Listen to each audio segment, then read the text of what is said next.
Once scientists made an amazing discovery. They created a device that could potentially travel to a parallel world. During an experiment, the device transmitted a radio signal. After a while, the signal disappeared from the radar, and then the device reappeared. However, the batteries were dead. Scientists believe that the device went to a parallel world and came back. I should mention that some people believe that Native American shamans can move to parallel worlds with the help of fire. Yes, they're often called Worldwalkers. One of the shaman's pupils was devoted to this sacrament, and after several successful attempts, he somehow ended up in the parallel world forever. It's also worth mentioning that there are lots of stories about Shambhala, the so-called Bermuda Triangle, and other similar anomalous places where people are constantly missing. By the way, there are some interesting fairy tales about Alice in Wonderland, which many conspiracy theorists believe were written based on real knowledge of other dimensions. So, the big question is, do parallel worlds really exist? And what are the odds that you won't be sucked into one right now from your couch? When people disappear, their relatives often turn to mysticism to explain it. They might believe that their parents were abducted by aliens and will be returned soon, or that they were sucked into an anomalous zone. It's all just a bit strange, and it often happens that even the most dedicated skeptics find it difficult to accept. Many missing people are presumed dead, even though nobody is sure. Let's be honest, the police and other services are just doing their job, and almost no one is interested in a detailed investigation unless a very important figure is missing. The Prophet and the Teleporter. Sayyid Ali Muhammad was related to Muhammad, the Prophet of Islam. He was given the title Bab, which is Persian for gate, ruler, and clergy. He was sentenced to death. On July 9, 1850, his conversation with the secretary in his cell was cut short, after which Sayyid was taken to be executed. He was tied up with ropes and hoisted up by a hook in the wall. 3 rows of 750 soldiers fired a shot, and the square was filled with thick smoke from the gunpowder. But when the smoke cleared, everyone was surprised to see that Ali was gone. Anis was unharmed at the wall of the barracks, and the ropes on which the condemned man was suspended were broken by bullets. This was also seen by thousands of people on the roofs of the adjacent houses and barracks. It's hard to believe, but the condemned man was found in his own cell, where he was finishing his last instructions to his secretary.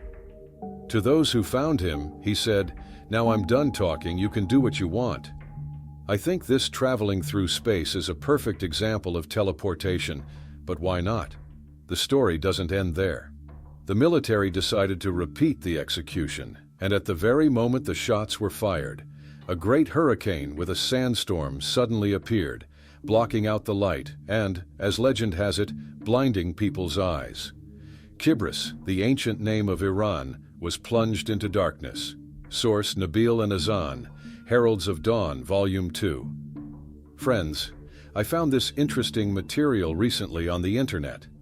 Legends are legends, but what about more recent information and cases that happened relatively recently? Their list, unfortunately, is constantly growing. In Japan, people love nature and are proud of it. But like all Japanese culture, nature there is also pretty strange. In April 2005, 5-year-old Yuki Onishi and her mother and older sister went to the bamboo forest for the Day of Green holiday. At first it was fine. The 5-year-old Japanese girl was digging up bamboo shoots. After finding her first bamboo shoot and showing it to her mother, she ran to look for others. But after about 20 minutes, her mother realized that she was not with the other diggers. She panicked when she realized her daughter had disappeared. A specially trained dog was brought to the scene to trace the odor of the missing child. The police dog reached a certain spot in the nearest forest and stopped. Then 4 more dogs were brought in, and they all led the search party to the same spot. There was no evidence or trace of Yuki there. It was as if she had vanished into thin air. This story is truly frightening. It is a scary situation for the woman at the center of this story. She has still not been found, and there is no word on what happened to her. What happened to her sounds like something out of a sci-fi movie where the characters get into another dimension and can't get back out. Elizabeth O'Prey is a 77-year-old woman from Australia. In March 2016, Elizabeth went missing in the Blue Mountains area. She was walking on one of the trails in the Blue Mountains when she suddenly got lost. A day after her family reported her missing, rescuers were able to contact her on her cell phone. The woman told them she was fine, but had no idea where she was. A few days later, residents of the neighborhood and police heard cries for help, but when rescuers arrived, there was no one there. To this day, Elizabeth has not been found. At the time she disappeared, she was apparently taking medication for a stroke, which may have caused confusion and explained why she got lost. But that doesn't explain how searchers couldn't find her after talking to her on the phone and hearing her cries for help. In one of my previous videos, we talked about the strange creatures that live in Australia. It's possible that one of these unusual animals might be responsible for the disappearance of the unfortunate woman. There are actually more stories like these in today's disappearance archives. Today, though, I've focused on some particularly strange cases of people who literally fell through the ground. These disappearances are quite ominous and creepy, and there are more videos on this topic on my channel. Enjoy!